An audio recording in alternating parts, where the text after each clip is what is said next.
రాజధానిలో 5 సంస్థలు, భాజపా కార్యాలయానికి భూ కేటాయింపు. మరో 4 సంస్థలకు కొనసాగింపు, రెండింటికి రద్దు. మంత్రివర్గ ఉపసంఘం సమావేశంలో నిర్ణయం.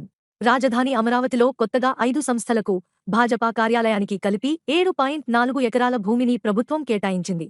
మరో 4 సంస్థలకు చేసిన కేటాయింపుల్లో మార్పులు చేసి కొనసాగించాలని నిర్ణయించింది. ఇంకో 2 సంస్థలకు కేటాయింపులను రద్దు చేసింది. ఈ మేరకు సచివాలయంలో సోమవారం నిర్వహించిన మంత్రివర్గ ఉపసంఘం సమావేశంలో మంత్రులు నిర్ణయం తీసుకున్నారు. ఈ సమావేశానికి పురపాలక, పట్టణాభివృద్ధి, పరిశ్రమల శాఖల మంత్రులు నారాయణ, టీజీ భరత్ హాజరయ్యారు. మంత్రులు పయ్యావుల కేశవ్, కందుల దుర్గేష్ జూన్ ద్వారా పాల్గొన్నారు. సమావేశం అనంతరం నారాయణ విలేకరులతో మాట్లాడారు. రాజధాని అమరావతిలో కొత్తగా ఆదాయపన్ను శాఖకు 2 ఎకరాలు, ఏపీ గ్రామీణ బ్యాంకు మరో 2 ఎకరాలు, సెంట్రల్ బ్యాంక్ ఆఫ్ ఇండియాకు 0.4 ఎకరాలు, ప్రత్యేక పరిశోధన విభాగానికి 0.5 ఎకరాలు, బ్యూరో ఆఫ్ ఇమిగ్రేషన్కు 0.5 ఎకరాలతో పాటు భాజపా కార్యాలయానికి 2 ఎకరాలు కేటాయిస్తూ సమావేశంలో నిర్ణయం తీసుకున్నాం.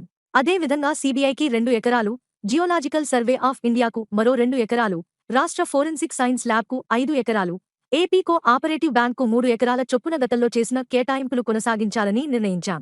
గెయిల్ ఇండియా, అంబికా అగర్బత్తి సంస్థకు చేసిన భూ కేటాయింపులు రద్దు చేస్తున్నాం. మొత్తం 16 అంశాల్లో 12 అంశాలను ఆమోదించాం. 2014-2019 మధ్య కాలంలో 130 సంస్థలకు 1270 ఎకరాలు కేటాయించగా, వైకాపా ప్రభుత్వ నిర్వాకం, 3 ముక్కలాటతో పలు సంస్థలు భయపడి వెనక్కి వెళ్లిపోయాయి. వాటితో సంప్రదింపులు చేసి తిరిగి కేటాయింపుల విషయంలో నిర్ణయం తీసుకుంటున్నాం. ఇప్పటివరకు 64 సంస్థలకు మొత్తం 884 ఎకరాలు కేటాయించాం అని నారాయణ వెల్లడించారు.